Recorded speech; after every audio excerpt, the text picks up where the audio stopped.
The creepy Viking rituals that will blow your mind. Vikings believed in recycling urine, decorating their teeth, indulging in sex, and then sacrificing their lovers, along with so much more. From the late 8th century through the late 11th century, Viking customs were quite uncommon. It is no surprise that Vikings were fearsome fighters who had a history of attacking states and slaughtering their people. These ferocious seafarers could slay countless people and carry out certain brutal traditional killings. This is clear that the Viking era was filled with certain severe Norse religious ceremonies, as well as some bizarre customs that Vikings performed uniquely. These brutal raiders also had a tender nature and were mystical. They utilized good fortune symbols and trusted in omens. Their sacrificial customs were implanted in them by the very same Norse paganism who instructed them to appreciate the earth. They were successful agricultural workers who also loved hobbies like skiing as well as handicraft. Ladies were held in high regard and a significant amount of authority in their community, and this was totally unexpected. They resided in a very well organized democratic system that occasionally participated in scary Norse customs. Sex and sacrifices were normal in the Viking chief's cremation ceremony. One of chief's slave girls had to agree to serve him in the hereafter when he died. A highly distressing ceremony that occurred initially to allow her to do so. When the cremation ceremony arrangements were underway, the girl was watched afterward and constantly drunk using different beers. Before being killed, the women had to go through sexual rituals, in which she had sex with each and every male in the town. She was further killed by the town's matriarch, and her corpse was put on a sailing ship with the corpse of the chief, engulfed in flames, then sailed out to the water. This guaranteed how she would end up serving her lord in the hereafter for all eternity. The chieftain's life force was transformed through sexual rituals, which represented the Viking style of carrying out so. 81 men were slaughtered every 9 years. It was usually for Sweden monarchs to slaughter males in the temple at Uppsala every 9th year during Yule. The gods were being given 9 heads and the corpses were being hung in the temple sanctuary. This typically lasted for 9 days, with a maximum of 81 offerings, as well as meals and Yule celebrations. Blood eagle, a terrible method for executions. The blood eagle is depicted in Norse literature as a ritualized type of death, a sacrifice to the deity of Odin. Researchers aren't sure if this type of death was genuinely used or whether it was just a fiction propagated to scare opponents. However, it is confirmed that the rite was detailed in certain depth by historians of the time that it's difficult to think it didn't take place. Such terrible executions were reserved solely for those who had disgraced themselves or to wreak revenge on a deadly foe. The rite commenced with the sufferer being restrained head down and an eagle's wings extended being sliced into his body. A sharp device was then used to carefully detach every rib from the spine. After all of the ribs had been removed, they were dragged out to give the appearance of a projecting flaps. The accused organs were then taken from the massive hole and placed onto his wings when he was still breathing and also in pain. As he sucked his dying breath and passed, it appeared as if his feathers flapped. A massive sacrifice made to thank the gods, the bolt. The blood was a ceremonial human sacrifice to the deities to express appreciation that was done several times a year. Animals were usually cut in stone shrine. Blood was gathered in a dish, shared along, as well consumed while singing went on. The corpse would then be passed along for further singing prior to getting doused on its own blood. The volume of the killing had a direct relationship with thankfulness. Vikings had their teeth decorated. Vikings may have done ornamental tooth alteration according to studies. A total of 12 Viking era bone fragments have really been recovered with parallel ridges purposely filled into the front teeth surfaces. It's thought that different colors were employed to paint in the grooves. Magic and sacrifice were involved in the battle ritual practices. Viking soldiers were mystical and used magic in battle. They'd examine for an understand and probable omens beforehand, then reply correctly to all. Then they'd make sure to engrave enchanting symbols on all of their weaponry before engaging the enemy. The emblems stood for bravery, power, as well as fortune. Lastly, they would slaughter fighting animals like wild pigs, horses and bulls. Urine was reused by the Vikings. Vikings figured out how to convert pee into flame.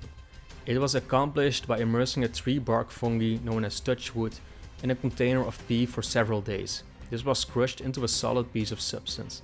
These fungus explosions smoldered instead of igniting due to the obvious sodium nitrate in pee, allowing Vikings to carry flame with them everywhere they traveled. Norse men forced themselves on other men during raids. To show dominance and emasculate their opponents, they also sometimes castrated enemies. However, as Gunora Halakarva wrote for Fordham University, all evidence of reprisal from such humiliation comes from Viking sagas, which conflate legend and history. As such, it's unclear how often this actually happened, and whether it happened at all before the arrival of Christianity.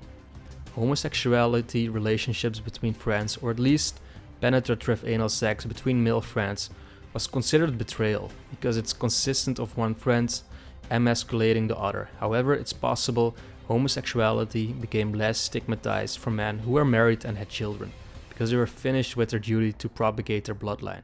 It's also possible receiving anal sex was okay for infertile men, because what else were they gonna do? Certainly not have kids.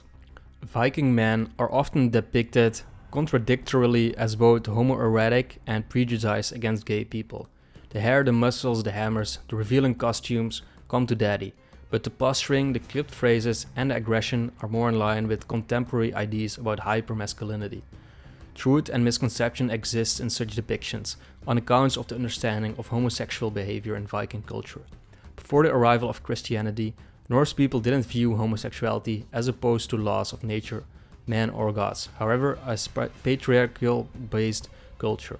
Vikings saw any act of submitting to the will of another person as humiliating and base. Because of this, any man who was penetrated lost all esteem and dignity. There was nothing wrong, however, with men who penetrated men. Norse women were oversexed vixens or mousy domestic servants. Viking women are often depicted as sex objects in fantasy art, comic books and video games, but like all fantasy, these images give a false impression of Viking women. Sure, they were strong and sexy, but they weren't half-naked, oversexed seductresses, and neither were Norse women quite domestic servants, performing no other role than pumping out kids and tending to their husbands, as they've sometimes depicted. Viking women had a lot more power and status than women of other cultures in the Middle Ages, accordingly to Henry Jocgens, who wrote a book on gender in Old Norse society. They weren't just sex objects to men, but rather strong mothers, warriors, and heads of households who often traveled with seafaring husbands. They owned land and were allowed to divorce and remarry, keeping all of their assets in the process, if a husband violated laws of the terms of the marriage contract. Women who weren't voluptuous sex Vikings or quiet wives were butch gay slaying machines. Viking women have been depicted as masculine lesbians, when not shown as oversexed or subservient. As many know by now, Norse women had more social and political influence than women in other European cultures during the Middle Ages. Somehow this translated into Viking women being masculine and or lesbians. Lesbians are hardly present in writings from the Vikings, and often women really were confined to the domestic sphere, so the likelihood that butch lesbian warriors were prevalent is unlikely. Some historians have suggested though that lesbian activity was practiced widely among married women. Debauchery and adultery were normal in Viking society. Not only have Vikings been depicted as oversexed heathens, but many have accused them of being disloyal. History Channel's Vikings, for example, has shown Ragnar and his wife invite brother Athelstan to join them in bed in a brazen display of libertinism. More generally, Viking men have been depicted as insatiable sex junkies, taking mistresses and sex slaves on their pillaging missions. In reality, Norse people were given down and dirty pretty frequently, and some men had mistresses, but it wasn't like every Viking settlement was a sordid bacchanal of partner swapping, cheating and lechery. Viking men, high-ranking men in particular, took concubines in addition to wives, and laws existed governing such relationships, and the status of children born of concubines. However, these relationships were not predicted solely on sexual depravity. If a chieftain or other powerful Viking had multiple houses, he might choose to leave a different woman in charge of each one. As Norse women typically ran households, in such instances, concubines could be afforded the same status and financial independence as wives, even in the event of the man's death, in which case concubines were placed in charge of arranging politically advantageous marriages for their children. Adultery beyond the pale of concubine relationships is a bit of a mixed bag. Men were permitted to divorce women if they committed adultery, and women faced very harsh penalties for doing so. including death if caught in the act by husbands. But women also possessed the right to divorce their husbands, giving them considerably more leverage than other European women during these periods. Viking religion was predominantly male and masculine, and women were weird witches and mystics. Modern takes on Norse religion are dominated by male deities like Thor and Odin, and women who appear in depictions of religion in the Middle Ages usually do so as witches or other socially ostracized mystics, all thanks to Christian takes on paganism. While Old Norse religions and Germanic paganism involved ritual sacrifices led by male priests, women played a large role in religious practices. Norse women served as prophetesses, a vital role in pagan religion. Such women were thought to have direct contact with the world of gods and spirits. They were highly respected in Norse society and traveled throughout Viking territories, offering predictions on everything from personal fate to the timing of crop seasons.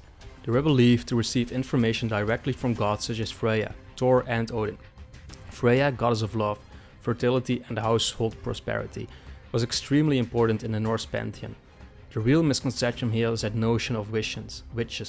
There's obviously overlap in the idea of a prophet and that of a witch, yet, while Christian depictions of paganism paints priestesses and prophets as evil, devious, self-serving beings, in historical fact they fulfilled roles similar to Catholic priests as direct conduits between humans and gods.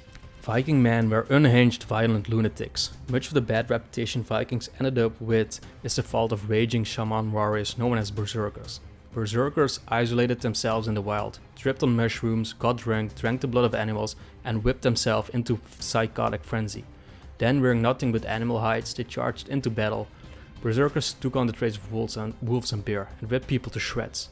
They pillaged, slaughtered, and took what they wanted. By 1015, Norway banned them. Iceland declares Berserkers outlaws, and by the 12th century, these crazed maniacs phased out of existence.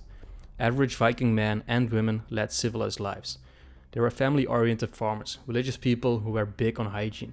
They lived by complex social and political codes, entered into contacts with one another, carefully arranged their daily affairs, and provided a number of legal protections to women not afforded by most contemporary Northern European societies. Viking men filled relatively traditional gender-normative roles as fathers, husbands, sons, brother warriors, and political leaders. Yet it seems Berserkers became the de facto archetype of Vikings in the modern imagination. Slaves were very normal in the Viking era. Many of these slaves came from the British Isles and Eastern Europe. In one historical account of Viking era slavery, an early medieval Irish chronicle known as the Annals of Ulster described a Viking raid near Dublin in 821, in which they carried off a great number of women into captivity. This is one of numerous written sources referring to slavery in the Viking world, which include historical chronicles produced within Northern European monasteries, often by people who were the victim of Viking attacks. Other sources emerge from the Arab world, including the account of the 10th century geographer Ibn Hakkal, who in 977 wrote a Viking slave trade that extended across the Mediterranean from Spain to Egypt. These sources provided very clear indications that Viking raiding groups are engaging in slaving activities, says Ben Raffield, an archaeologist at Sweden's Uppsala University who is conducting research on the Viking slave trade as part of the Viking Phenomenon Project. In contrast to the wealth of historical and literary evidence for Viking-era slavery, actual archaeological proof remains relatively sparse. In an article published in the journal Slavery and Abolition in April 2019, Raffield detailed what has been discovered so far, starting with a collection of iron collars and shackles found at several sites thought to be Viking slave trading hubs, like Dublin, Ireland, Birken, Sweden, and Hedeby in Denmark. So it's been suggested the objects could have been used for restraining animals rather than humans. Raffield argues that their presence in these urban centers rather than rural areas, as well as their concentration near the harbors, tend to support their use on slaves. They look strikingly similar to all kinds of restraints that have been used on humans throughout history, from antiquity to the early modern period, he said. Vikings also loved exotic pets. Some Vikings enjoyed keeping pets, including cats, dogs, falcons, peacocks, and even bears. Bear cubs would be trapped and then raised by Viking families. Brown bears were widely kept as pets, but polar bears were considered to be for noblemen only. If a bear got loose or injured a person, the owner could face stiffness and penalties. Eventually, this practice was outlawed because the bears became a nuisance, that's one word for it. Vikings on skis. Scandinavians invented simple skis at least 6,000 years ago and kept using them through the Viking Age. Norsemen saw skiing as an efficient way to get around, using their skis for hunting and traveling. I wonder if it was all business or Vikings could appreciate shredding some epic pow-pow now and then. And lastly, we got the social structure. Nordic societies had 4 major social classes: kings, jarls, carls and thralls. The king was the landowner and the ruler.